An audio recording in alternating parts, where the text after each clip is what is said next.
இல்லை தம்பி, அவன் என்னை விட்டுப் போக மாட்டான். அவன் என் ஒரே மகன் என்று உனக்கு தெரியுமா? அவன்தான் என் வாரிசு. அவன் வண்டி எடுக்கத்தான் போயிருக்கான். இதோ இப்போ வந்துடுவான். நடைபாதையில் கிடந்த பழைய மர நாற்காலியில் அமர்ந்திருந்த அந்த முதியவரின் குரலில் இருந்த நம்பிக்கை என் இதயத்தை நடுங்க செய்தது. இரவு 2 மணி ஆகிவிட்டது. சாலை ஏறக்குறைய வெறிச்சோடி போயிருந்தது. நான் கொடுத்த குளிர்ந்த நீர் டம்ளர் அவரது நடுங்கும் கையில் இருந்தது. ஆனால் அவரது கண்கள் மட்டும் சாலையின் அந்த வளைவிலேயே நிலைத்திருந்தன. அங்குதான் அவரது மகன் வண்டி எடுத்துக்கொண்டு வருவதாகச் சொல்லி அவரை அமர வைத்துவிட்டுச் சென்றான். நான் இயலாமையுடன் என் ஓட்டுநரை பார்த்தேன். அவனது கண்களிலும் ஈரம் கசிந்திருந்தது. இது எப்படிப்பட்ட குருட்டு நம்பிக்கை! கண்ணெதிரே தெரியும் நிதர்சனத்தையும் ஏற்றுக்கொள்ள மறுக்கும் பாசம் இது. ஐயா, 4 மணி நேரம் ஆகிவிட்டது. அவர் வரமாட்டார் என்று நான் தைரியத்தை வரவழைத்துக் கொண்டு உண்மையைச் சொன்னபோது அவர் கோபத்துடன் என் பக்கம் திரும்பினார். ஜாக்கிரதை, என் மகனைப் பற்றி ஏதாவது சொன்னால். அவனுக்கு தாமதமாகியிருக்கலாம். டிராஃபிக்கில் மாட்டியிருக்கலாம். அவன் என்னை ஒருபோதும் தனியாக விடமாட்டான். நான் அவனுடைய அப்பா. புரிகிறதா உனக்கு? நான் அவனுடைய தகப்பன் என்று அவரது குரல் உடைந்து கண்களிலிருந்து கண்ணீர் வழிந்து அவரது வெண்தாடியில் கலந்தது. அந்த தருணம் எவ்வளவு வேதனையானது என்றால் என்னால் அதற்கு மேல் அங்கு நிற்க முடியவில்லை. எந்த மகனுக்காக இந்த வயதான தந்தை உலகத்தோடு சண்டையிடுகிறாரோ அந்த மகன் அவரை குப்பையை தூக்கி எறிவது போல இங்கே வீசிவிட்டுச் சென்றுவிட்டான். என் வாழ்வின் அனைத்து செல்வங்களும் சுகபோகங்களும் அந்த முதியவரின் இயலாமைக்கு முன்னால் ஒன்றுமில்லாமல் போன தருணம் அது. இது எல்லாம் எப்படி தொடங்கியது? இந்த நள்ளிரவில் நான் ஏன் இந்த முன்பின் தெரியாத முதியவருடன் நின்று கொண்டிருக்கிறேன்? இதை தெரிந்து கொள்ள நாம் சற்று பின்னோக்கிச் செல்ல வேண்டும். என் பெயர் ஈஷான். நான் எங்கள் நகரின் பிரபலமான மற்றும் பணக்கார குடும்பத்தைச் சேர்ந்தவன். நான் என் பெற்றோருக்கு ஒரே மகன். இறைவன் எங்களுக்கு உலகின் எல்லா சுகங்களையும் கொடுத்திருந்தான். நிலம், சொத்து, தொழிற்சாலைகள் மற்றும் வங்கியிருப்பு என எதற்கும் குறைவில்லை. ஆனால் மனிதனிடம் எல்லாம் இருக்கலாம், நேரத்தை தவிர என்று சொல்வார்கள் அல்லவா? என் தந்தை உயிருடன் இருக்கும்போதே எனக்கு தொழிலின் ஏற்றத்தாழ்வுகளை கற்றுக் கொடுத்தார். என் தந்தை உயிருக்கு போராடிக் கொண்டிருந்தபோது என்னிடம் ஒரு சத்தியம் வாங்கினார். அவர் என் கையை பிடித்துக்கொண்டு மிக மெல்லிய குரலில் கூறினார், ஈஷான் மகனே, இந்தச் செல்வம், இந்த சொத்து எல்லாம் இறைவன் கொடுத்தது. இதில் குறை ஏதும் வராமல் இருக்க நான் என் வாழ்நாள் முழுவதும் உழைத்திருக்கிறேன். இனி எனக்குப் பிறகு இந்த பெரும் பொறுப்பு உன் தோள்களில் உள்ளது. என் உயிலில் உள்ள ஒரு விஷயத்தை எப்போதும் நினைவில் கொள். இறைவன் உனக்கு எவ்வளவு செல்வத்தை தருகிறாரோ அதிலிருந்து ஏழைகளுக்கும் தேவைப்படுபவர்களுக்கும் தினமும் ஒரு பங்கை ஒதுக்கிவிடு. நீ அப்படிச் செய்தால் உன் செல்வத்தில் ஒருபோதும் குறைவு வராது. மன்னர்களுக்கு கூட கிடைக்காத மன நிம்மதி உனக்கு கிடைக்கும். தந்தை இறந்த பிறகு அவரது உயிலையே என் வாழ்க்கையின் நோக்கமாக மாற்றிக்கொண்டேன். எனக்கு 22 வயதாக இருந்தபோது எல்லா பொறுப்புகளும் என் மீது வந்தன. நான் தொழிலை கவனித்துக் கொண்டே அப்பாவின் கட்டளைப்படி தினமும் ஏழைகளுக்கு உதவுவதை வழக்கமாக்கிக் கொண்டேன். தினமும் ஏழைகளுக்கு ரேஷன் மற்றும் உணவு விநியோகம் செய்வதை தொடங்கினேன். அப்பா போன பிறகு என் அம்மா மிகவும் தனிமையாகிவிட்டார். நான் என் வாழ்க்கையில் செட்டில் ஆவதை பார்க்க வேண்டும் என்பதே அம்மாவின் ஒரே கவலையாக இருந்தது. அப்பாவைப் போலவே தானும் திடீரென்று போய்விடுவோமோ என்று அம்மா பயந்தார்கள். அம்மா தனது தூரத்து உறவு பெண் ஒருவரின் உதவியுடன் எனக்கு பெண் தேட ஆரம்பித்தார்கள். எங்கள் வீட்டை சொர்க்கமாக மாற்றிய ஒரு பெண்ணில் அவர்களின் தேடல் முடிந்தது. என் திருமணம் ஹிமானியுடன் நடந்தது. அவள் மிகவும் நல்ல குணம் கொண்ட, புத்திசாலி மற்றும் அழகான பெண். திருமணமான முதல் நாளிலிருந்தே அவள் என்னையும் என் வீட்டையும் முழுமையாக அரவணைத்துக் கொண்டாள். அவள் என் அம்மாவிற்குச் செய்த சேவையை பார்த்து சில சமயங்களில் எனக்கே வெட்கமாக இருக்கும். அவளை பார்க்கும்போதெல்லாம் அவளுடைய பெற்றோர் அவளை வளர்ப்பதில் எந்த குறையும் வைக்கவில்லை என்பது தெளிவாக தெரிந்தது. அவளுடைய பேச்சின் இனிமையையும் பெரியவர்களிடம் காட்டும் மரியாதையையும் பார்த்து, ஈஷான், இந்த பெண் உனக்கு கிடைத்த இறைவனின் வரம். இவளை போற்றி பாதுகாத்துக்கொள் என்று என் அம்மா அடிக்கடி சொல்வார்கள். வாழ்க்கை மிகவும் அழகாக போய்க் கொண்டிருந்தது. ஹிமானி வந்த பிறகு வீட்டில் மகிழ்ச்சி மீண்டும் திரும்பியது. ஆனால் விதிக்கு வேறு ஏதோ விருப்பமிருந்தது. திருமணத்திற்கு சில காலத்திற்கு பிறகு அம்மாவின் உடல்நிலை மோசமடைந்தது. ஹிமானி இரவும் பகலும் கண்விழித்து அவர்களை பார்த்து கொண்டாள். ஆனால் வாழ்வும் மரணமும் இறைவனின் கையில் உள்ளது. அம்மாவும் அப்பாவைப் போலவே எங்களை விட்டுச் சென்றுவிட்டார். நான் மீண்டும் தனிமையானேன். ஆனால் இம்முறை என்னுடன் ஹிமானி இருந்தாள். அவள் என்னை உடைய விடவில்லை. எனக்கு 2 அழகான குழந்தைகள் பிறந்தன. என் வியாபாரமும் பல மடங்கு பெருகியது. நான் அப்பாவின் உயிலை மறக்கவில்லை. என் அலுவலகத்திற்கு வெளியே தினமும் நீண்ட வரிசை இருக்கும். அங்கு நூற்றுக்கணக்கான ஏழைகளுக்கு இலவச ரேஷன் கிடைக்கும். அது எனக்கு மன அமைதியை தந்த ஒரு வேலையாக இருந்தது. ஆனால் அந்த அமைதிக்குப் பின்னால் ஒரு புயல் மறைந்திருந்தது. அது அன்று இரவு என் வாழ்க்கையில் நுழைய இருந்தது. அதைத்தான் நான் ஆரம்பத்தில் குறிப்பிட்டேன். வீட்டில் செல்வ வளம் கொழித்தது. குழந்தைகள் சிறந்த பள்ளிகளில் படித்துக் கொண்டிருந்தார்கள். என் வியாபாரம் நாளுக்கு நாள் வளர்ந்து வந்தது. ஆனால் இதையெல்லாம் மீறி என் மனைவி ஹிமானிக்குள் ஏதோ ஒன்று உடைந்து போயிருப்பதை நான் உணர்ந்தேன். அம்மா இறந்த பிறகு அவள் மிகவும் தனிமையாக உணர்ந்தாள். அவளுக்கு எந்த குறையும் வைக்கவில்லை என்றாலும் இரவுகளில் அவள் மறைந்திருந்து அழுவதை நான் அடிக்கடி பார்த்தேன். ஒருநாள் இரவு குழந்தைகள் தூங்கிய பிறகு நான் அறைக்கு வந்தபோது அவள் ஜன்னல் வழியாக வெளியே எதையோ உற்று பார்த்து கொண்டிருந்தாள். அவள் முகத்தில் ஒரு விசித்திரமான சோகம் இருந்தது. நான் அவள் தோளில் கை வைத்ததும் அவள் திடுக்கிட்டாள். ஹிமானி, என்ன விஷயம்? நீ அடிக்கடி சோகமாக இருக்கிறாய். ஏதாவது பிரச்சனை என்றால் என்னிடம் சொல். இறைவன் நமக்கு எல்லாவற்றையும் கொடுத்திருக்கிறான். பிறகு ஏன் இந்த கண்ணீர் என்று கேட்டேன். அவள் விரைவாக கண்ணீரை துடைத்துக்கொண்டு சிரிக்க முயன்றாள். இல்லை ஈஷான், அப்படி ஒன்றும் இல்லை. அம்மாவின் நினைவு வருகிறது.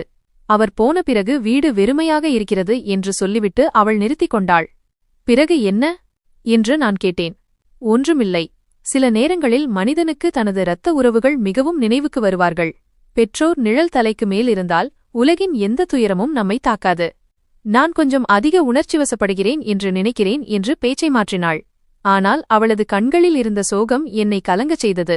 அவளது இந்த சோகத்திற்கு பின்னால் எவ்வளவு பெரிய ரகசியம் ஒளிந்திருக்கிறது என்று எனக்கு தெரியவில்லை. நாட்கள் நகர்ந்தன. ஹிமானிக்கு அதிக நேரம் கொடுக்கவும் அவளை திசை திருப்பவும் நான் வேலையிலிருந்து கொஞ்சம் ஓய்வு எடுத்துக்கொண்டேன். வழக்கமாக நான் எனது மேலாளர் மூலமாகவே ரேஷன் விநியோகம் செய்வேன். ஆனால் அன்று ஏதோ ஒரு விசித்திரமான அமைதியின்மை என்னை வீட்டில் இருக்க விடவில்லை. இன்று ரேஷன் விநியோகத்தை நானே நேரில் இருந்து கவனிப்பேன் என்று மேலாளருக்கு போன் செய்தேன்.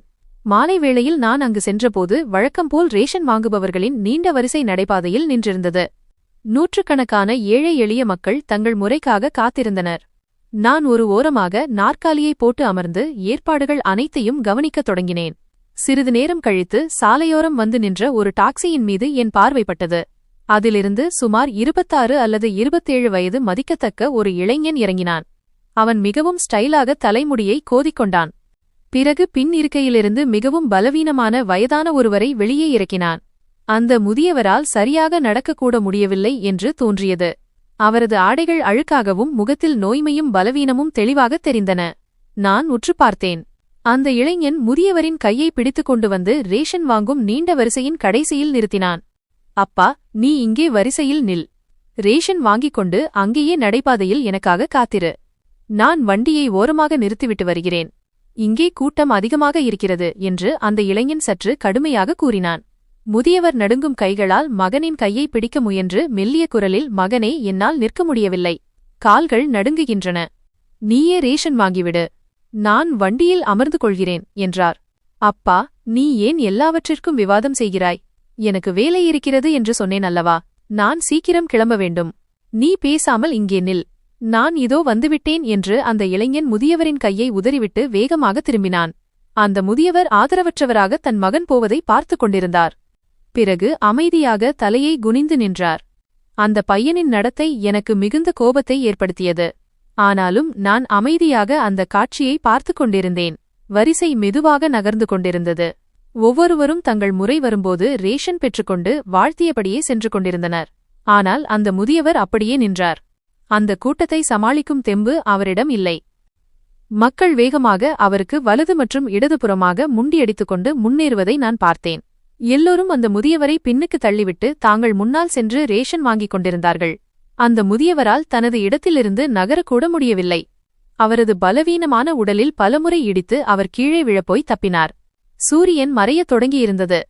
ரேஷன் வாங்குபவர்களின் எண்ணிக்கை குறைவதற்கு பதிலாக அதிகரித்துக் கொண்டே இருந்தது. நான் என் நாற்காலியிலிருந்து எழுந்தேன். இனியும் இந்த வேடிக்கையை பார்க்க என்னால் முடியவில்லை. அந்த முதியவர் இன்னும் சிறிது நேரம் அப்படியே நின்றால் அவர் தரையில் விழுந்துவிடுவார் என்று எனக்கு தெளிவாக தோன்றியது. நான் என் ஊழியர் ஒருவருக்கு சைகை காட்டிவிட்டு அந்த முதியவரை நோக்கி வேகமாக நடந்தேன். ஐயா என்று நான் அவர் அருகில் சென்று அவரது நடுங்கும் கரங்களை பற்றினேன். அவரது கை பனிக்கட்டி போல குளிர்ந்திருந்தது. அவர் பயந்து போய் என்னை பார்த்தார். அவரது கண்களில் ஒரு விசித்திரமான பயம் இருந்தது. நான் அவரை வரிசையிலிருந்து நீக்க வந்திருக்கிறேன் என்று நினைத்துவிட்டார் போலும். இல்ல தம்பி, நான் இப்பவே ரேஷன் வாங்கிட்டு போயிடுறேன். என் முறை வரப்போகிறது என்று அவர் விளக்கமளித்தார். உண்மையில் அவர் முறை வெகு தொலைவில் இருந்தது. இல்லை ஐயா, நீங்கள் வரிசையில் நிற்க வேண்டிய அவசியமில்லை. நீங்கள் என்னுடன் வாருங்கள் என்று நான் கனிவாக கூறி என் ஊழியரின் உதவியுடன் அவரை தாங்கி பிடித்து கூட்டத்திலிருந்து வெளியே அழைத்து வந்தேன். நடைபாதை ஓரத்தில் என் நாற்காலியை கொண்டுவரச் சொல்லி அதில் அவரை அமர வைத்தேன். நீங்கள் இங்கே வசதியாக உட்காருங்கள். அந்த பையனிடம் சொல்லி உங்கள் ரேஷனை இங்கேயே கொண்டுவரச் சொல்கிறேன் என்றேன். அவர் நாற்காலியில் அமர்ந்தாலும் அவரது கண்கள் தொடர்ந்து சாலையையே பார்த்து கொண்டிருந்தன. தம்பி, என் மகன் வரப்போகிறான். அவன் இப்போதே வந்துவிடுவான் என்று சொன்னான். என்னை இங்கே காணாவிட்டால் அவன் கவலைப்படுவான் என்றார். பரவாயில்லை ஐயா, அவர் வந்தால் நீங்கள் இங்கேயே இருப்பதை பார்த்துக் கொள்வார். கவலைப்பட வேண்டாம் என்று அவருக்கு ஆறுதல் கூறிவிட்டு 1 டம்ளர் தண்ணீர் வரவழைத்து அவர் கையில் கொடுத்தேன். அவர் எந்த மகனுக்காக காத்திருக்கிறாரோ அவன் இனி ஒருபோதும் திரும்பி வரமாட்டான் என்பதும் இந்த இரவு என் வாழ்வின் மிக நீண்ட இரவாக மாறப்போகிறது என்பதும் எனக்கு அப்போது தெரிந்திருக்கவில்லை. நேரம் கடந்து கொண்டிருந்தது. சூரியனின் மஞ்சள் ஒளி மெல்ல இருட்டாக மாறத் தொடங்கியது. ரேஷன் வாங்குபவர்களின் அந்த நீண்ட மற்றும் சத்தமான வரிசை இப்போது முடிந்துவிட்டது. என் ஊழியர்கள் ஒவ்வொருவராக பொருட்களை சேகரித்துக் கொண்டிருந்தார்கள். மக்கள் வாழ்த்துக்களை தெரிவித்துக் கொண்டு தங்கள் வீடுகளுக்கு திரும்பிக் கொண்டிருந்தார்கள். நடைபாதையும் காலியானது. ஆனால் அந்த முதியவர் மட்டும் இன்னும் அங்கேயே உறைந்து போயிருந்தார். என் நாற்காலியில் அமர்ந்திருந்த அவர் தனது மகன் மறைந்த அந்த வளைவையே வெறித்து பார்த்துக் கொண்டிருந்தார். அவரது கையிலிருந்த காலி டம்ளர் இன்னும் நடுங்கிக் கொண்டிருந்தது. ஆனால் அவரது நம்பிக்கை உடையவில்லை. என் மேலாளர் என்னிடம் வந்து, சார், வேலை முடிந்தது, எல்லோரும் போய்விட்டார்கள், நாமும் கிளம்பலாமா என்று கேட்டார். நான் ஒருமுறை கடிகாரத்தை பார்த்துவிட்டு பிறகு அந்த முதியவரை பார்த்தேன். நீங்கள் எல்லோரும் செல்லுங்கள், நான் சிறிது நேரம் கழித்து வருகிறேன். வண்டியையும் டிரைவரையும் இங்கேயே விட்டுவிடுங்கள் என்றேன். அந்த ஊழியர் ஆச்சரியப்பட்டாலும் என் பேச்சை மதித்துச் சென்று விட்டார். இப்போது அங்கு நான், என் டிரைவர் மற்றும் பிள்ளையின் வருகைக்காக காத்திருந்து கல்லாய் சமைந்து போன அந்த வயதான தந்தை மட்டுமே இருந்தோம்.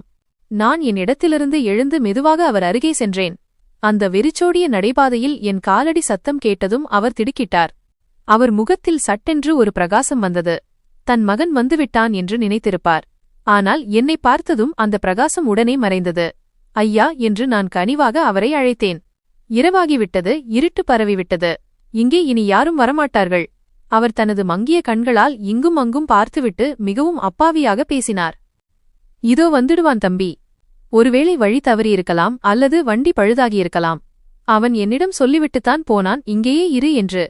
நான் எங்கும் சென்றால் அவன் கவலைப்படுவான். அவரது எளிமையும் மகன் மீதான அந்த ஆழமான நம்பிக்கையும் என் இதயத்தை இறுக்கியது. நான் அவருக்கு அருகிலேயே நடைபாதை ஓரத்தில் அமர்ந்தேன். ஐயா, அவன் வருவதாக இருந்தால் இந்நேரம் வந்திருப்பான். ரேஷன் விநியோகம் முடிந்து மணிக்கணக்காகிவிட்டது. ஒன்று செய்யுங்கள், உங்கள் வீட்டு முகவரியை சொல்லுங்கள். நான் என் டிரைவருடன் உங்களை அனுப்பி வைக்கிறேன். அவர் உங்களை பத்திரமாக வீட்டில் விட்டுவிடுவார். என் பேச்சை கேட்டதும் அவரது முகத்தில் கவலை ரேகைகள் அதிகரித்தன. அவர் பதற்றத்துடன் தனது அழுக்கடைந்த ஆடைகளை சரிசெய்யத் தொடங்கினார். வீட்டு முகவரி என்று அவர் திணறினார். தம்பி, எனக்கு முகவரி சரியாக நினைவில் இல்லை. என் மகன் நேற்றைய தினம்தான் புதிதாக ஒரு வீட்டை வாடகைக்கு எடுத்தான். அது இங்கிருந்து சிறிது தூரத்தில் இருப்பதாகச் சொன்னான். ஆனால் எனக்கு வழிகள் தெரியாது. எனக்கு பழைய தெருவைதான் தெரியும். இந்த புதிய நகரத்தின் வழிகள் எனக்கு தெரியாது. தொடர்ந்து நடுங்கிக் கொண்டிருந்த அவரது கைகளை நான் உற்று பார்த்தேன். அவரது முக சுருக்கங்களும் பலவீனமான உடலும் அவரது முதுமையையும் இயலாமையையும் உரக்கச் சொல்லிக் கொண்டிருந்தன. வீடு கூட தெரியாத இப்படிப்பட்ட ஒரு பலவீனமான தந்தையை சாலையோரத்தில் விட்டுச் செல்ல ஒரு மகனால் எப்படி முடிந்தது? நான் மீண்டும் முயற்சித்தேன். ஐயா, உங்கள் மகனுடைய அல்லது வீட்டின் தொலைபேசி எண் ஏதேனும் இருக்கிறதா? நாம் ஃபோன் செய்யலாம். அவர் இல்லை என்று தலையசைத்தார். இல்லை தம்பி, ஃபோன் மகனிடம்தான் இருக்கிறது. என்னிடம் இது மட்டும்தான் என்று சொல்லி தன் பையை துழாவி ஒரு பழைய புகைப்படத்தை எடுத்தார். இது மட்டும்தான் இருக்கிறது. நான் வெகுநேரம் அங்கேயே அமைதியாக அமர்ந்திருந்தேன். இன்னும் 1 மணி நேரம் கடந்தது. சாலைகளில் போக்குவரத்து இல்லவே இல்லை எனும் அளவுக்கு குறைந்துவிட்டது. இரவின் குளிர் அதிகரிக்கத் தொடங்கியது. அந்த முதியவர் குளிரில் நடுங்கிக் கொண்டிருந்தார். ஆனால் தன் இடத்திலிருந்து நகர தயாராக இல்லை. ஐயா என்று நான் முடிவெடுத்த தொனியில் கூறினேன். இப்போது வெகுநேரம் ஆகிவிட்டது. உங்கள் மகன் இன்னும் வரவில்லை. அவனது முகவரியும் தெரியவில்லை. நீங்கள் என்னுடன் வாருங்கள். இப்படியே இரவு முழுவதும் நடைபாதையில் உட்கார்ந்திருக்க முடியாது. இதை கேட்டதும் அவர் மிகவும் உணர்ச்சிவசப்பட்டார். இல்லை, அவன் வருவான். அவன் என்னை இப்படி அனாதை போல விட்டுவிடமாட்டான். நான் அவனை வளர்த்திருக்கிறேன். விரல் பிடித்து நடக்க கற்றுக் கொடுத்திருக்கிறேன். அவன்தான் என் ஆதாரம். நீ போ தம்பி, நீ உன் வீட்டுக்குப் போ. என் மகன் என்னை அழைக்க நிச்சயம் வருவான். நீ வேண்டுமென்றால் பார். அவரது குரலில் இருந்த அந்த நம்பிக்கை உண்மையில் அவருக்குள் இருந்த பயத்தை மறைக்க செய்யும் முயற்சியாகவே இருந்தது. அவர் தனக்குத்தானே நம்பிக்கை ஊட்டிக் கொண்டிருந்தார், ஏனெனில் உண்மையை எதிர்கொள்வது அவருக்கு மரணத்தை விட கொடியதாக இருந்தது. நான் அதற்கு மேல் எதுவும் பேசுவது சரியல்ல என்று நினைத்து அங்கேயே நின்று காத்திருக்கத் தொடங்கினேன். ஒருவேளை அவரது நம்பிக்கை உண்மையாகலாம், உண்மையிலேயே ஏதாவது அவசர வேலையாக இருக்கலாம் என்று நினைத்தேன். ஆனால் ஐயோ, நம்பிக்கையின் அந்தச் சுடரும் அணையப்போவதை நான் அறிந்திருக்கவில்லை. இரவின் நிசப்தம் ஆழமானது. சாலைகளில் மயான அமைதி நிலவியது. நான் பலமுறை எடுத்துச் சொல்லியும் அந்த முதியவர் பிடிவாதமாக இருந்தார். நான் இன்னும் 1 மணி நேரம் காத்திருந்தேன். இப்போது என் பொறுமையும் விடைபெறத் தொடங்கியது. அவரது மகன் அவரை என்றென்றைக்கும் இங்கே விட்டுச் சென்றுவிட்டான் என்பது எனக்கு உறுதியாகிவிட்டது. ஆனால் ஒரு தந்தையின் இதயம் இந்த கசப்பான உண்மையை ஏற்க தயாராக இல்லை. திடீரென்று அமைதியை கிழித்துக்கொண்டு ஒரு நெஞ்சை உருக்கும் சத்தம் கேட்டது. அதுவரை அமைதியாக நம்பிக்கையுடன் காத்திருந்த அந்த முதியவர் திடீரென்று கதறி அழத் தொடங்கினார். அவரது பொறுமை உடைந்துவிட்டது. நடைபாதையில் வைக்கப்பட்டிருந்த என் நாற்காலியில் அமர்ந்தபடியே குழந்தையைப் போல தேம்பி தேம்பி அழுது உரக்க கூப்பிடத் தொடங்கினார். வா மகனே வா, நான் உனக்காக காத்திருக்கிறேன். நீ எங்கே தங்கிவிட்டாய்? எனக்கு இங்கே பயமாக இருக்கிறது. இதோ பார், உன் வயதான அப்பாவின் கால்கள் சோர்ந்துவிட்டன. வா என் குழந்தையே. அவரது குரலில் இருந்த வலியும் இயலாமையும் என் இதயத்தை உலுக்கியது. அவர் திரும்ப திரும்ப சாலையின் அந்த வெற்று வளைவை நோக்கி கைகளை நீட்டி அவரை அழைத்துக் கொண்டிருந்தார். அவன் எதிரில் நின்று கொண்டிருப்பதைப் போல பேசினார். பார் மகனே, நான் உன்னை எதுவும் சொல்ல மாட்டேன். நான் வண்டியில் அமைதியாக உட்கார்ந்து கொள்கிறேன். நான் உன்னை தொந்தரவு செய்ய மாட்டேன். என்னை இங்கே விட்டுவிடாதே. என்னை தனியாக விட்டுவிடாதே. அவர் கதறி கதறி அழுது கொண்டிருந்தார். அவரது கண்ணீர் அவரது வெண்தாடியை நனைத்துக் கொண்டிருந்தது. இந்த காட்சியைக் கண்ட என் ஈரக்குலையே நடுங்கியது. அவரது மகன் அவரை இங்கே விட்டுவிட்டு திரும்பிக் கூட பார்த்திருக்க மாட்டான். அவன் இவரை மறந்திருப்பான். ஆனால் தந்தை இன்னும் அவனது வருகைக்காகவே வழிமேல் விழி வைத்து காத்திருந்தார். நான் அவர் அருகில் சென்று அவர் தோளில் கை வைத்தேன். ஐயா, போதும், அழாதீர்கள். ஏன் உங்களை வருத்திக் கொள்கிறீர்கள் என்று அவரை தேற்ற முயன்றேன். என் மகன் வரவில்லை. அவர் அழுது கொண்டே என்னை பார்த்தார். அவனுக்கு என்மீது அக்கறை இல்லையா? நான் அவ்வளவு மோசமானவனா? நான் அவனுக்கு பாரமாகிவிட்டேனா? நான் அவருடைய 2 கைகளையும் என் கைகளில் எடுத்துக்கொண்டு மிக உறுதியாகச் சொன்னேன். அங்கிள் ஜி, என் பேச்சை கவனமாக கேளுங்கள். உங்கள் மகன் இனி வரமாட்டான். ஏனென்றால் தன் வயதான அப்பாவை இப்படி நடுத்தெருவில் விட்டுச் செல்லும் ஒரு பிள்ளைக்கு தந்தை மீது எந்த அக்கறையும் இருக்காது. அவனுக்கு உங்கள் மீது சிறிது அக்கறை இருந்திருந்தாலும் அவன் 4 மணி நேரம் ஆகியிருக்க மாட்டான். அவன் போய்விட்டான். அவன் உங்களை விட்டுவிட்டு போய்விட்டான். என் வார்த்தைகள் அவர் மீது இடி போல விழுந்தன. அவர் திகைத்துப் போனார். அவருடைய கண்களில் இருந்த கடைசி நம்பிக்கை கீற்றும் அணைந்து போனது. அவன் வருவான் என்று அவர் மிகுந்த நம்பிக்கையுடன் சொல்லியிருந்தார். அவன் என்னை இப்படி விட்டுவிட மாட்டான் என்று நம்பியிருந்தார். ஆனால் இப்போது உண்மை அவர் கண்முன்னே இருந்தது. உலகிலேயே அவர் யார் மீது அதிக நம்பிக்கை வைத்திருந்தாரோ அந்த நபர்தான் அவருடைய முதுகில் குத்தியிருந்தார். சிறிது நேரம் அவர் கவலையுடன் அமைதியாக அமர்ந்திருந்தார். பின்னர் அவர் உள்ளுக்குள் முற்றிலுமாக உடைந்து போனது போல தெரிந்தது. சோர்வும் ஏமாற்றமும் அவரை முடக்கியிருந்தன. என்னுடன் வாருங்கள், நான் மீண்டும் அவரிடம் சொன்னேன். இறைவன் மிகப்பெரியவன். அவர் ஏதாவது ஒரு வழியை நிச்சயம் காட்டுவார். இன்று இரவு நீங்கள் என் விருந்தினராக இருங்கள். நான் உங்களை இங்கே சாலையில் விட்டுச் செல்ல முடியாது. இம்முறை அவர் எந்த எதிர்ப்பும் தெரிவிக்கவில்லை. அவர் சோர்ந்து போயிருந்தார். அவருக்குள் போராடும் சக்தி தீர்ந்து போயிருந்தது. அவர் நடுங்கும் கைகளால் என் உதவியை நாடினார். மிகவும் சிரமப்பட்டு எழுந்து நின்றார். அவருடைய கால்கள் தள்ளாடின. நான் அவருக்கு ஆதரவளித்து என் காரில் அமர வைத்தேன். வழியெல்லாம் அவர் காரின் ஜன்னல் வழியாக வெறிச்சோடிய சாலைகளை பார்த்துக் கொண்டே அமைதியாக கண்ணீர் சிந்திக் கொண்டிருந்தார். அவர் மனதில் என்ன புயல் வீசிக்கொண்டிருந்தது என்று யாருக்கு தெரியும்? எந்த பழைய நினைவுகளின் காயங்கள் மீண்டும் பசுமையாகிக் கொண்டிருந்தனவோ? எனக்கு அவர் மீது மிகுந்த பரிதாபம் ஏற்பட்டது. பெற்றோரை குப்பை என்று நினைத்து வீட்டை விட்டு வெளியேற்றும் எப்பேற்பட்ட கொடூரமான மனிதர்கள் இந்த உலகில் இருக்கிறார்கள் என்று நான் யோசித்துக் கொண்டிருந்தேன். சிறிது நேரத்தில் கார் என் வீட்டின் வாசலை அடைந்தது. காவலாளி கேட்டை திறந்தான். கார் போர்ட்டிகோவில் நின்றதும் நான் இறங்கி கதவை திறந்து அவரை பிடித்து வெளியே இறக்கினேன். வாருங்கள் அங்கிள் ஜி, இது என் வீடு. இதை உங்கள் சொந்த வீடாகவே நினையுங்கள். நான் அவரை அழைத்துக் கொண்டு பிரதான கதவை நோக்கி நடந்தேன். காவலாளி கதவை திறந்துவிட்டான். நான் அவரை அழைத்துக் கொண்டு வீட்டிற்குள் நுழைந்ததும் ஹாலில் வெளிச்சம் இருந்தது. என் மனைவி ஹிமானி எனக்காக விழித்துக் கொண்டிருந்தாள் என்று நினைக்கிறேன். நான் அவரை அழைத்துக் கொண்டு உள்ளே வந்தேன். அவர் பயந்த பார்வையில் என் பிரம்மாண்டமான வீட்டை பார்த்துக் கொண்டிருந்தார். நான் அவருக்கு சோபாவை நோக்கி சைகை காட்டியபோது எதிரே சமையலறையிலிருந்து ஹிமானி 1 டம்ளர் தண்ணீருடன் வெளியே வந்தாள். அவளுடைய பார்வை என் அருகில் நின்று கொண்டிருந்த அந்த தளர்ந்த, பலவீனமான மற்றும் அழுது கொண்டிருந்த முதியவர் மீது பட்டதும் அவள் அப்படியே சிலையாகிப் போனாள். அவளுடைய கால்கள் நின்றுவிட்டன. அவள் முகத்தின் நிறம் வெளுத்துப் போனது. கண்கள் விரிந்து கிடந்தன. அடுத்த கணமே ஒரு பலத்த சத்தம் கேட்டது. அவள் கையிலிருந்த தண்ணீர் டம்ளர் நழுவி தரையில் விழுந்து சுக்குநூறாக உடைந்தது. கண்ணாடி உடையும் சத்தம் கேட்டதும் நான் திடுக்கிட்டேன். நான் ஆச்சரியத்துடன் என் மனைவியை பார்த்தேன். அவள் கல்லைப் போல நின்று கொண்டிருந்தாள். அவள் உடல் முழுவதும் நடுங்கிக் கொண்டிருந்தது. அவளுடைய பார்வை என் அருகில் நின்ற அந்த முதியவர் மீதே நிலைத்திருந்தது. ஹிமானி, என்ன ஆயிற்று உனக்கு எல்லாம் சரியாக இருக்கிறதா? நான் முன்னே சென்று கேட்க நினைத்தேன். ஆனால் அவள் என் பேச்சிற்கு எந்த பதிலும் சொல்லவில்லை. அவள் பைத்தியம் பிடித்தவள் போல அந்த முதியவரை நோக்கி ஓடினாள். நான் திகைத்துப் போய் நின்றேன். அவள் அந்த முதியவரின் அருகில் சென்று அவரை கட்டிப்பிடித்துக் கொண்டு தேம்பி தேம்பி அழத் தொடங்கினாள். அப்பா, என் அப்பா, நீங்கள் இங்கேயா? அவளுடைய அலறலில் அத்தனை வலியிருந்தது, வீட்டின் சுவர்கள் கூட அதிர்ந்தன. அதுவரை பயந்து போய் நின்றிருந்த அந்த முதியவர் ஒரு கணம் ஸ்தம்பித்துப் போனார். பின்னர் அவருடைய பார்வை ஹிமானியின் முகத்தில் பட்டதும் அவருடைய வயதான கண்களிலும் அடையாளத்தின் ஒளி தோன்றியது. கூடவே கண்ணீர் வெள்ளம் பெருக்கெடுத்தது.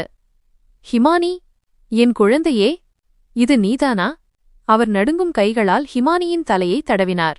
ஆமப்பா, நான் தான் உங்கள் ஹிமானி. நீங்கள் எங்கே போய்விட்டீர்கள்? நாங்கள் உங்களை எவ்வளவு தேடினோம். எங்களை ஏன் விட்டுவிட்டு போனீர்கள் அப்பா? அவள் விம்மல்களுக்கிடையே கேள்விகளை கேட்டுக்கொண்டே அவர் மார்பில் சாய்ந்து அழுது கொண்டிருந்தாள். நான் நின்ற இடத்திலேயே சிலையாகிப் போயிருந்தேன். என்ன நடக்கிறது என்றே என் மூளைக்கு எட்டவில்லை. இந்த முதியவர் யார்? ஹிமானி ஏன் இவரை அப்பா என்று அழைக்கிறாள்? ஹிமானி, நான் அவளை தோளில் பிடித்து சற்று பின்னால் இழுத்தேன். நீ என்ன செய்கிறாய்? யார் இவர்?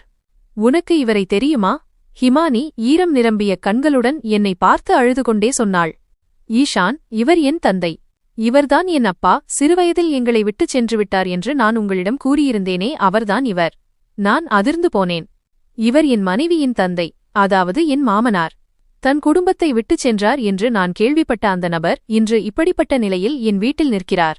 அந்த முதியவர் ஹிமானியை மீண்டும் கட்டிப்பிடித்துக் கொண்டார். அவர் கதறி அழுதுவிட்டார்.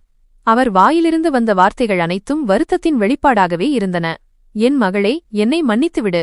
நான் உனக்கு மிகப்பெரிய துரோகம் செய்துவிட்டேன். நான் ஒரு பெரிய பாவி. ஹிமானி, நான் உங்கள் எல்லோரையும் அழவைத்துவிட்டேன். நாசமாக்கிவிட்டேன். பார், இன்று இறைவன் என்னையும் எந்த நிலையில் கொண்டு வந்து உன் வாசலில் நிறுத்தியிருக்கிறார். அந்த முதியவர் குழந்தையைப் போல அழுது கொண்டிருந்தார். அவருடைய கால்கள் நடுங்கின. அவர் விழும் நிலையில் இருந்தார். நான் உடனே முன்னே சென்று அவரை தாங்கினேன். ஹிமானி, உன்னை சமாதானப்படுத்திக்கொள். இவருடைய நிலையைப் பார். இவர் காலையிலிருந்து பிளாட்பாரத்தில் உட்கார்ந்திருக்கிறார். பசியோடும் தாகத்தோடும் இருக்கிறார். அதிர்ச்சியால் இவரை இன்னும் சோர்வாக்காதே. இவரை உட்கார விடு. என் பேச்சைக் கேட்டதும் ஹிமானிக்கு நினைவு வந்தது போல இருந்தது. அவள் விரைவாக கண்ணீரை துடைத்துக்கொண்டு என்னுடன் சேர்ந்து அவரை சோபாவில் அமர வைத்தாள். அப்பா, நீங்கள் நன்றாக இருக்கிறீர்களா? உங்கள் நிலைமை ஏன் இப்படி இருக்கிறது? அவள் அவர் காலடியில் அமர்ந்து அவருடைய அழுக்கடைந்த கைகளை தன் முகத்தோடு வைத்துக் கொண்டாள். நீங்கள் கவலைப்படாதீர்கள். இனி நான் உங்களை எங்கும் செல்லவிடமாட்டேன். நான் ஹிமானியின் தலையில் கை வைத்தேன். ஹிமானி, சீக்கிரம் போய் அப்பாவிற்கு சாப்பிட குடிக்க ஏதேனும் கொண்டு வா. அவர் தொண்டை வறண்டு போயிருக்கிறது. இதோ இப்போதே கொண்டு வருகிறேன் என்று சொல்லிவிட்டு அவள் சமையலறையை நோக்கி ஓடினாள். அந்த முதியவர் அவமானத்தில் தலைகுனிந்து கொண்டார். அவர் என்னுடன் கண் பார்க்க தயங்கினார். மகனே, என்னை மன்னித்துவிடு. இது உன் வீடு என்று எனக்கு தெரியாது. தெரிந்திருந்தால் நான் ஒருபோதும் இங்கே வந்திருக்க மாட்டேன். நான் முகம் காட்டக்கூட தகுதியற்றவன். நீங்கள் அப்படி பேசாதீர்கள் அங்கிள்ஜி. நீங்கள் பெரியவர், எங்கள் குடும்பத்தின் தலைவர். நடந்தது நடந்துவிட்டது. இறைவன் உங்களை தன் மகளுடன் சேர்க்க விரும்பினார். அதனால்தான் அந்த கொடூரமான மகன் உங்களை என்னிடம் விட்டுச் சென்றான். நான் அவருக்கு ஆறுதல் கூறினேன். அதற்குள் ஹிமானி தண்ணீர் டம்ளருடன் ஓடி வந்தாள். அவள் தன் கைகளால் தன் தந்தைக்கு தண்ணீர் புகட்டினாள். தந்தையின் கண்களிலிருந்து வழிந்த கண்ணீர் டம்ளரில் விழுந்து கலந்தது. பல வருடங்களுக்கு முன்புதான் தூக்கி எறிந்து சென்ற தன் மகளின் அன்பை பார்த்து அவர் உருகிப் போயிருந்தார். தண்ணீர் குடித்த பிறகு அவர் ஆழ்ந்த மூச்சு விட்டார் மற்றும் ஹிமானியின் தலையில் கை வைத்தார். அவருடைய கண்களில் கடந்த காலத்தின் புயல் ஒன்று உருவாகியிருந்தது. ஹிமானி தன் தந்தையின் காலடியில் அமர்ந்து அவர் கைகளை முத்தமிட்டுக் கொண்டிருந்தாள். அவள் கண்களிலிருந்து கண்ணீர் நின்றபாடில்லை. அவள் தன் தந்தையின் சொரசொரப்பான மற்றும் அழுக்கடைந்த கைகளை தன் கன்னத்தில் வைத்துக்கொண்டு இனிமையான குரலில் சொன்னாள். அப்பா, நாங்கள் ஒருபோதும் உங்களை எங்கள் மனதிலிருந்து நீக்கவே இல்லை. நாங்கள் 3 சகோதரிகளும் ஒவ்வொரு நாளும் உங்களுக்காக காத்திருந்தோம். அம்மா சொல்வார்கள், அவர் கோபமாக இருக்கிறார், ஆனால் ஒரு நாள் நிச்சயம் வருவார் என்று. பெண் பிள்ளைகள் தங்கள் தந்தையை மிகவும் நேசிப்பார்கள். அப்பா, தந்தை எப்படிப்பட்டவராக இருந்தாலும் மகள்களுக்கு அவர் ராஜாதான். மகளின் இந்த அன்பை பார்த்ததும் முதியவரின் பொறுமை உடைந்தது. அவர் விம்மி விம்மி அழத் தொடங்கினார். அவமானத்தால் அவர் தலை குனிந்திருந்தது. ஆனால் நான் ஒரு நல்ல தந்தையாக இருக்க முடியவில்லை என் மகளே, அவர் அழுது கொண்டே கூறினார். நான் நீங்கள் பெண் பிள்ளைகளை ஆசீர்வாதமாக நினைக்காமல் சுமையாக நினைத்தேன். நான் புத்தியில்லாத முட்டாளாக இருந்தேன். மகள்கள் என்றால் வெறும் செலவுதான் வைப்பார்கள், அவர்கள் எதற்கும் உதவ மாட்டார்கள் என்று நினைத்தேன். இதே விஷயத்தை சொல்லித்தான் உன் அம்மாவை நான் திட்டிக்கொண்டே இருந்தேன். ஒருநாள் மகன் இல்லையே என்ற ஏக்கத்தில் உங்கள் அனைவரையும் அழுது புலம்பவிட்டு நான் சென்றுவிட்டேன். அறையில் அமைதி நிலவியது. அவர் அழும் சத்தம் மட்டுமே கேட்டது. ஹிமானியின் முகம் துக்கத்தால் சிவந்து போவதை நான் பார்த்தேன். நான் பேச்சைத் தொடரவும் உண்மையை அறியவும் ஒரு கேள்வியை கேட்டேன். அங்கிள்ஜி, நீங்கள் தவறாக நினைக்கவில்லை என்றால் ஒரு விஷயம் கேட்கிறேன். உங்களை அங்கே விட்டுச் சென்ற அந்த பையன் உங்கள் மகனா? ஏனென்றால் ஹிமானிக்கு சகோதரனே இல்லை. பிறகு யார் அவன்? அவன் மீது நீங்கள் இவ்வளவு நம்பிக்கை வைத்திருந்தீர்களே. என் கேள்வியைக் கேட்டதும் முதியவரின் முகத்தில் வேதனையின் நிழல் படர்ந்தது. அவர் ஒரு பெருமூச்சு விட்டுவிட்டு தன் மகனைப் பற்றி நினைத்தார். ஆம் மகனே, அவனும் என் மகன்தான் என்று சொல்லப்படுகிறான். நான் என் மகள்களையும் மனைவியையும் கிராமத்தில் விட்டுவிட்டு வந்தபோது நேராக நகரத்திற்கு வந்துவிட்டேன். இங்கே வந்து நான் 2வது திருமணம் செய்து கொண்டேன். எனக்கு ஒரே ஒரு வெறிதான் இருந்தது. எனக்கு ஒரு மகன் வேண்டும். என் வாரிசு வேண்டும் என்பதுதான் அது. அவர் நிறுத்தினார், ஆழமாக மூச்சுவிட்டார், பின்னர் பேசினார். ஆனால் இறைவனின் பிடி மிகவும் இறுக்கமானது. 2வது திருமணத்திலும் எனக்கு குழந்தைகள் இல்லை. பல வருடங்கள் கடந்தன. என் இதயம் உள்ளுக்குள் வெறுமையாகத் தொடங்கியது. எனக்கு என் மகள்களின் நினைவு வர ஆரம்பித்தது. பலமுறை திரும்பிச் சென்றுவிடலாம், உங்கள் அனைவரிடமும் மன்னிப்பு கேட்கலாம் என்று நினைத்தேன். ஆனால் அதற்குள் நான் உன் அம்மாவிற்கு விவாகரத்து பத்திரங்களை அனுப்பியிருந்தேன். நான் திரும்பி வரும் வழிகளை நானே அடைத்துக் கொண்டேன். என்னால் இனி திரும்பி வர முடியாது என்ற நிலை. ஹிமானி தேம்பியவாறே தந்தையின் கையை அழுத்தினாள். அந்த முதியவர் தொடர்ந்து பேசினார். ஆனால் என் மனதில் வாரிசு வேண்டும் என்ற ஆசை இன்னும் ஒரு பாம்பைப் போல கொத்திக் கொண்டிருந்தது.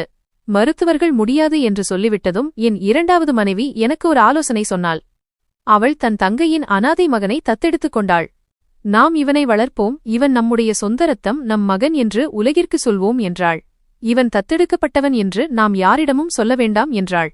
அவர் குரலில் நடுக்கம் அதிகமானது. வாரிசு ஆசையில் நான் குருடாகிப் போயிருந்தேன். நான் ஒப்புக்கொண்டேன். நான் அந்த குழந்தைக்கு என் பெயரைக் கொடுத்தேன். என் மகள்களுக்கு என்னால் கொடுக்க முடியாத அனைத்தையும் அவனுக்கு கொடுத்தேன். இவன்தான் என் முதுமைக்கு துணையாக இருப்பான், என்னை பார்த்துக்கொள்வான் என்று நினைத்தேன்.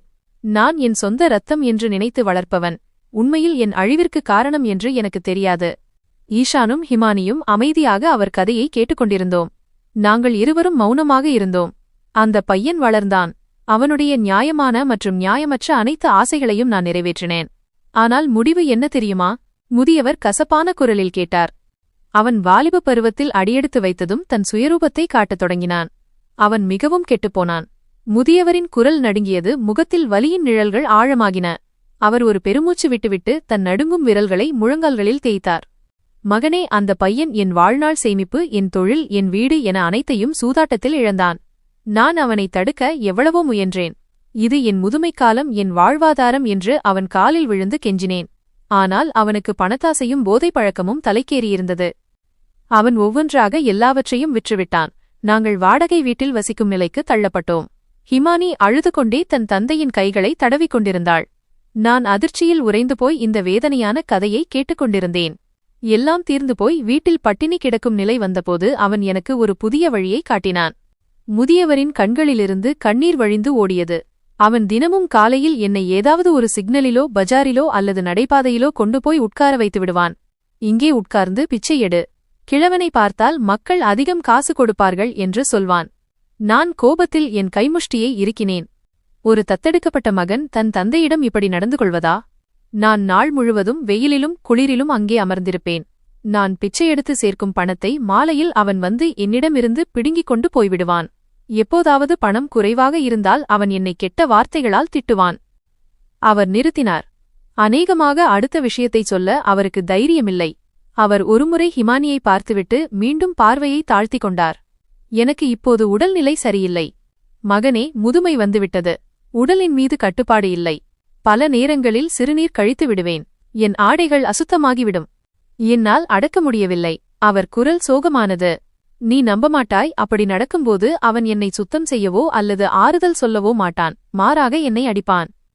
அவன் என்னை அறைவான். நீ ஏன் அசுத்தம் செய்தாய்? நீ எனக்கு பெரிய தொல்லையாகிவிட்டாய் என்று என்னை தள்ளுவான்.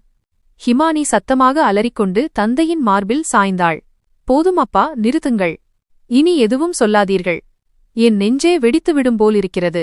அந்த கொடூரன் உங்களுக்கு இவ்வளவு கொடுமை செய்திருக்கிறான். நாங்கள் எங்கள் வீடுகளில் நிம்மதியாக தூங்கிக் கொண்டிருந்தோமே.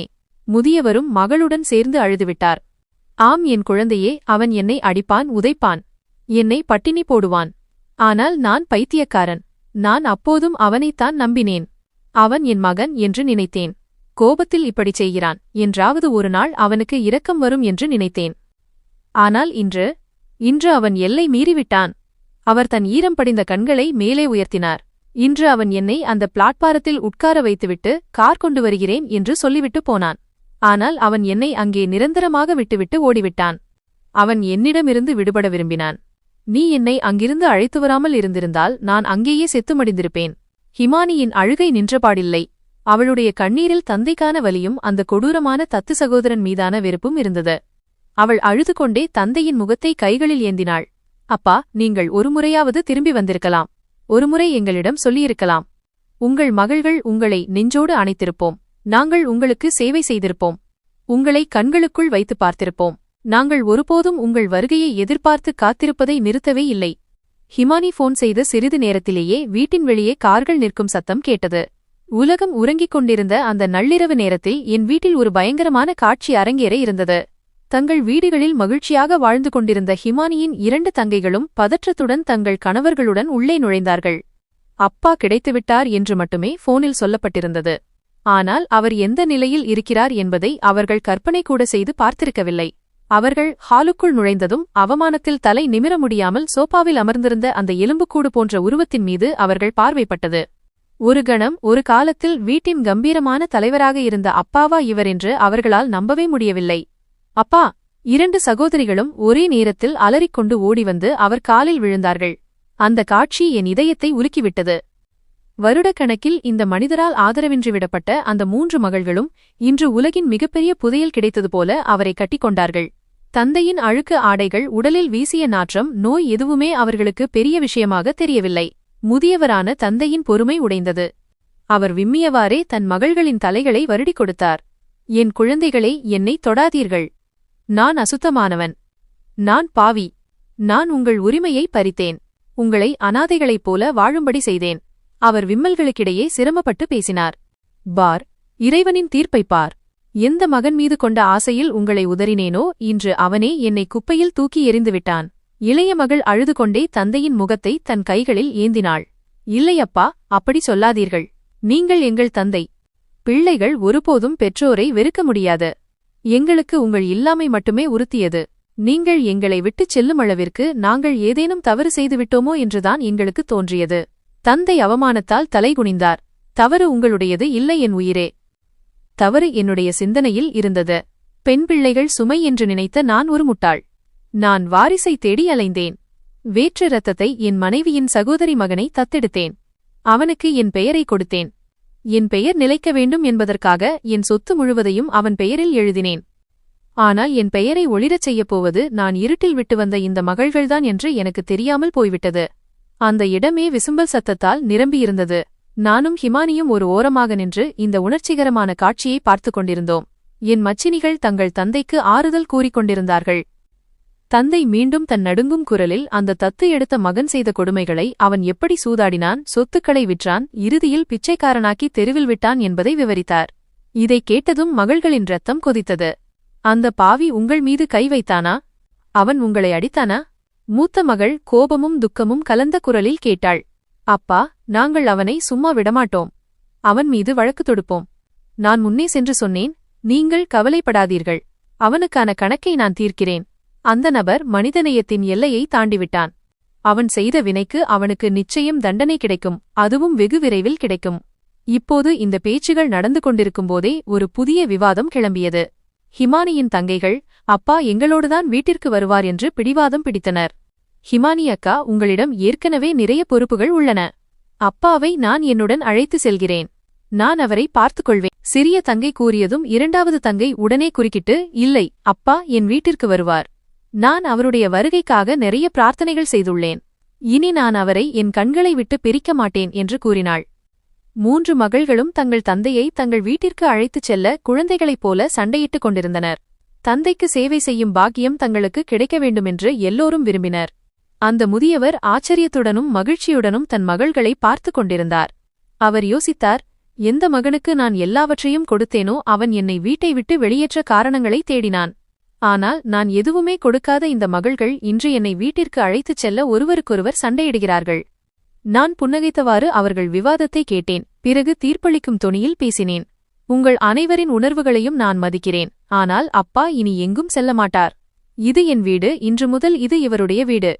நான் லட்சக்கணக்கான மக்களுக்கு உணவு வழங்குகிறேன். ஆயிரக்கணக்கானோருக்கு உதவுகிறேன்.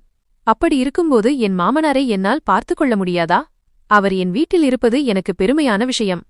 நான் என் மனைவியின் கையின் மீது கையை வைத்து, ஹிமானிதான் மூத்த மகள். அதனால் முதல் உரிமை இவளுக்குத்தான் இருக்கிறது. அப்பா இங்கேயே இருப்பார். நீங்கள் எல்லோரும் எப்போது வேண்டுமானாலும் இவரை வந்து பார்க்கலாம் என்று கூறினேன். என் பேச்சைக் கேட்டு அனைவரும் சம்மதித்தனர். அப்பா கலங்கிய கண்களுடன் என்னை பார்த்து நிறைய ஆசீர்வாதங்களை வழங்கினார். அன்று இரவு எப்போதும் சோகமாக இருந்த அந்த வீட்டில் மகிழ்ச்சி திரும்பியது. நான் அப்பாவை விருந்தினர் அறைக்கு மாற்றினேன். அவர் குளிப்பாட்டப்பட்டார். அவருக்கு புதிய ஆடைகள் அணிவிக்கப்பட்டன. பின்னர் உணவு ஊற்றப்பட்டது.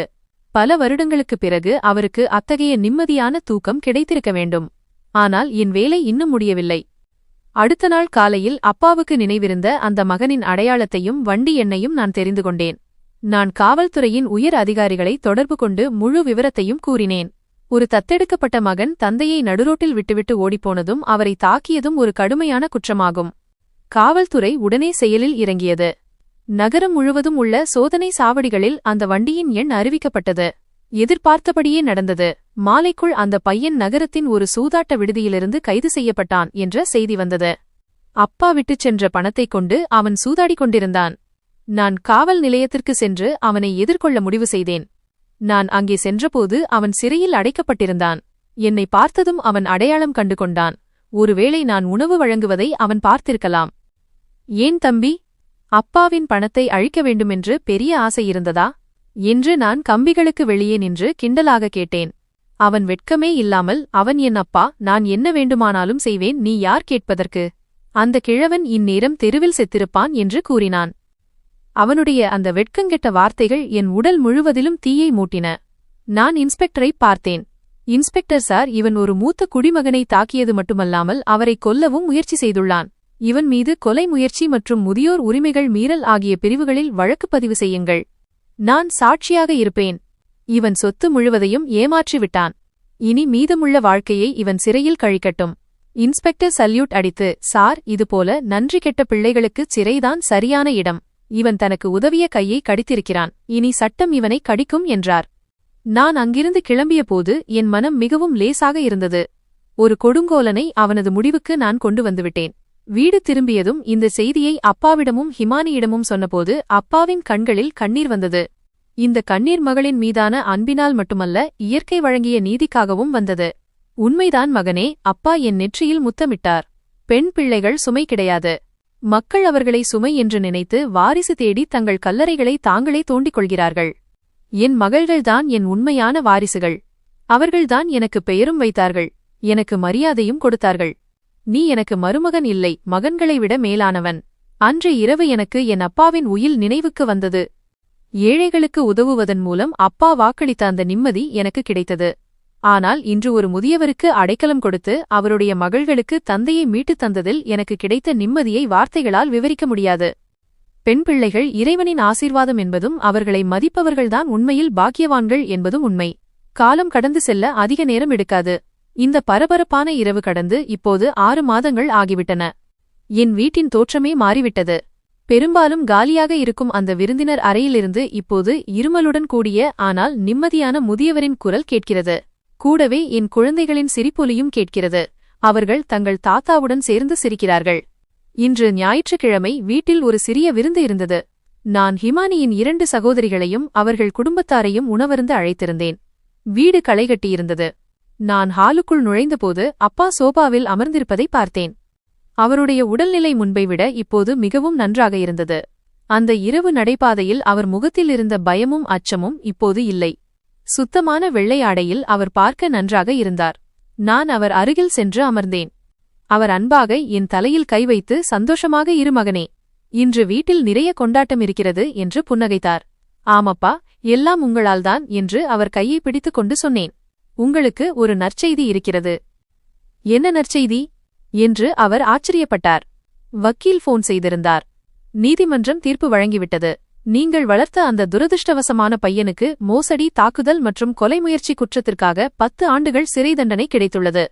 மேலும் அவன் ஏமாற்றி விற்ற சொத்து மற்றும் கடையை மீட்கும் நடைமுறையும் தொடங்கிவிட்டது. சட்டம் தன் பாதையைத்தானே அமைத்துக் கொள்கிறது. அப்பாவின் முகத்தில் ஒரு நிழல் படர்ந்தது. பிறகு அவர் பெருமூச்சு விட்டார். மகனே, அவனது தண்டனை அல்லது சொத்து பற்றி எனக்கு எந்த கவலையும் இல்லை. இறைவன் அவனுக்கு சரியான பாதையை காட்டட்டும்.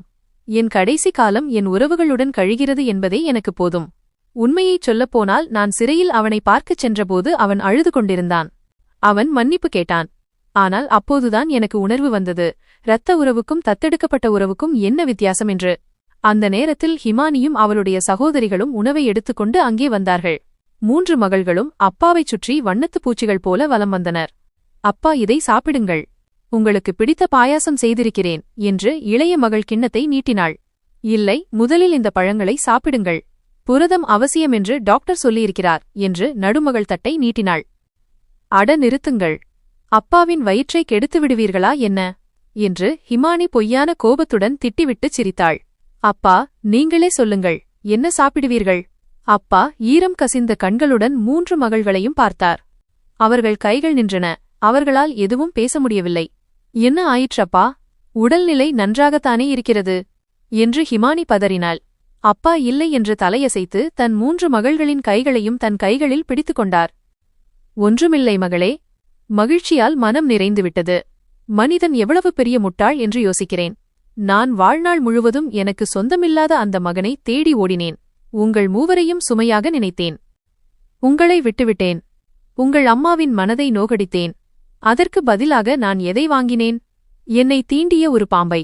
யாரை நான் முட்கள் என்று நினைத்து வீசினேனோ அவர்கள் இன்று எனக்காக பூக்களாக மாறி என் மடியில் நறுமணத்தை பரப்புகிறார்கள். அனைவரின் கண்களும் கலங்குவதை நான் பார்த்தேன். சூழலை மாற்ற நான், வாருங்கள் அப்பா, உணவை ஆறவிடாதீர்கள், எல்லோரும் காத்திருக்கிறார்கள் என்றேன். சாப்பிட்ட பிறகு நாங்கள் அனைவரும் பால்கனியில் அமர்ந்து தேநீர் அருந்திக் கொண்டிருந்தோம். அப்பா ஏதோ சொல்ல விரும்புவதை நான் அப்போது உணர்ந்தேன். அவர் அடிக்கடி தொண்டையை சரி செய்து கொண்டிருந்தார். பிறகு எல்லோரையும் அமைதிப்படுத்தும்படி எனக்கு சைகை காட்டினார். எல்லோரும் அமைதியானதும் அப்பா ஒரு வரலாற்று சிறப்புமிக்க விஷயத்தை சொன்னார். அங்கே அமர்ந்திருந்த ஒவ்வொருவரின் இதயத்திலும் பதியக்கூடிய ஒரு விஷயம் அது. அவர் என்னை சுட்டிக்காட்டி, ஈஷான் மகனே, நீ எனக்கு செய்த உதவியை நான் சாகும் வரை மறக்க மாட்டேன். ஆனால் இன்று என் மகள்கள், மருமகன்கள் மற்றும் குறிப்பாக நாளை பெற்றோராகப் போகும் இந்த குழந்தைகளுக்கு முன்னால் ஒரு விஷயம் சொல்ல விரும்புகிறேன் என்றார். எல்லோரும் கவனமாக கேட்டுக்கொண்டிருந்தார்கள். மகன் தான் முதுமைக்கு ஆதாரம், வம்சத்தை வளர்ப்பவன், வாரிசு என்று மக்கள் சொல்வார்கள். நானும் அந்த அறியாமையில் இருந்தேன். மகன் இல்லையென்றால் என் பெயர் அழிந்துவிடும், என் சொத்து அடுத்தவர் கைக்குப் போய்விடும் என்று நினைத்தேன். ஆனால் பாருங்கள், என் பெயரை யார் உயிர்ப்புடன் வைத்திருக்கிறார்கள்? என் மகள்கள். என் மரியாதையை யார் காப்பாற்றினார்கள்? என் மருமகன்கள். நான் யாரை வாரிசு என்று உருவாக்கினேனோ அவன் என்னை ஆதரவற்றவனாக ஆக்கினான். அவருடைய குரல் தழுதழுத்தது. ஆனால் அவர் நிறுத்தவில்லை. ஆணாகப் பிறப்பது ஒன்றும் சாதனை இல்லை, பெண்ணாகப் பிறப்பது ஒன்றும் குறை இல்லை. குழந்தைகள் நல்லவர்களாக இருப்பதில்தான் பெருமை இருக்கிறது. பெண் குழந்தைகள் பிறந்தால் முகம் சுளிப்பவர்களுக்கும் அவர்களை சுமை என்று நினைத்து சீக்கிரம் வீட்டை விட்டு அனுப்ப நினைப்பவர்களுக்கும் நான் சொல்ல விரும்புவது ஒன்றுதான். பெண் பிள்ளைகளை இறைவனிடம் ஒரு பிரச்சனையாக நினைக்காதீர்கள். பெண் பிள்ளைகள் நிழல் தரும் மரங்கள் போன்றவர்கள். அவர்கள் தாங்களே வெயிலை தாங்கிக் கொண்டு தங்கள் வயதான பெற்றோருக்கு நிழல் தருவார்கள். ஹிமானி அழுதுகொண்டே தன் தலையை அப்பாவின் தோளில் சாய்த்தாள். அப்பா, நீங்கள் எங்கள் குடும்பத்தின் மகுடம். தயவு செய்து எங்களை மேலும் வெட்கப்பட வைக்காதீர்கள். எங்கள் கடமையைத்தான் நாங்கள் செய்தோம். அப்பா ஹிமானியின் தலையை வருடிக்கொண்டே, இல்லை மகளே, இது வெறும் கடமை மட்டுமல்ல என்றார். இது இறைவன் ஒரு மகளின் இதயத்தில் விதைத்த அன்பு. திருமணத்திற்குப் பிறகு மகன் பெரும்பாலும் மனைவியுடையவன் ஆகிவிடுகிறான், தொழிலில் மூழ்கிவிடுகிறான். ஆனால் மகள் 7 கடல்களுக்கு அப்பால் இருந்தாலும் அவள் இதயம் எப்போதும் தன் பெற்றோருக்காகவே துடிக்கும். பிறகு அவர் என்னை பார்த்தார். ஈஷான், ஏழைகளுக்கு பொருட்களை பகிர்ந்தளிப்பது உன் அப்பாவின் உயில் என்று சொன்னாய். நீ தினமும் உணவு வழங்குகிறாய், அது மிகப்பெரிய புண்ணியம். ஆனால் நினைவில் கொள் மகனே, மிகப்பெரிய புண்ணியம் என்பது உணர்வு. நீ என்னை தெருவிலிருந்து மீட்டாய். எனக்கு மரியாதை கொடுத்தாய். என் மகள்களை என்னுடன் சேர்த்தாய். இந்த புண்ணியம் உன் 7 தலைமுறையையும் வாழ வைக்கும்.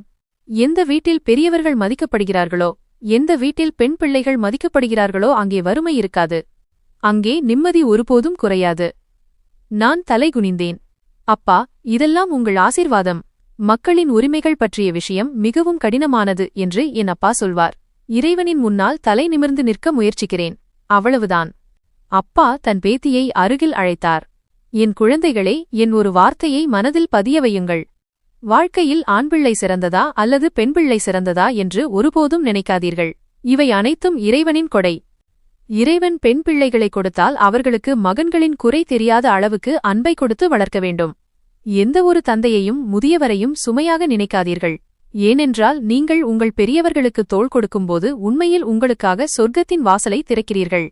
அன்று இரவு வெகுநேரம் கழித்து விருந்தினர்கள் அனைவரும் சென்றுவிட்டனர். அப்பா தன் அறைக்கு தூங்க சென்றுவிட்டார். நானும் ஹிமானியும் மொட்டை மாடியில் நின்று வானத்தை பார்த்துக் கொண்டிருந்தோம். ஹிமானி என் கையை தன் கைகளில் எடுத்து முத்தமிட்டாள். நன்றி ஈஷான், அவள் குரலில் ஆழ்ந்த அமைதி இருந்தது. எதற்காக என்று நான் புன்னகையுடன் கேட்டேன். என் அப்பாவை எனக்கு திருப்பிக் கொடுத்ததற்கு. அந்த இரவு நீங்கள் அங்கே நிற்காமல் இருந்திருந்தால், அவர்களை வீட்டிற்கு அழைத்து வராமல் இருந்திருந்தால், என் அப்பா எங்கே இருப்பாரோ என்ற குற்ற உணர்ச்சியிலேயே நான் என் வாழ்நாள் முழுவதும் இருந்திருப்பேன். நீங்கள் என்னை முழுமையாக்கிவிட்டீர்கள்.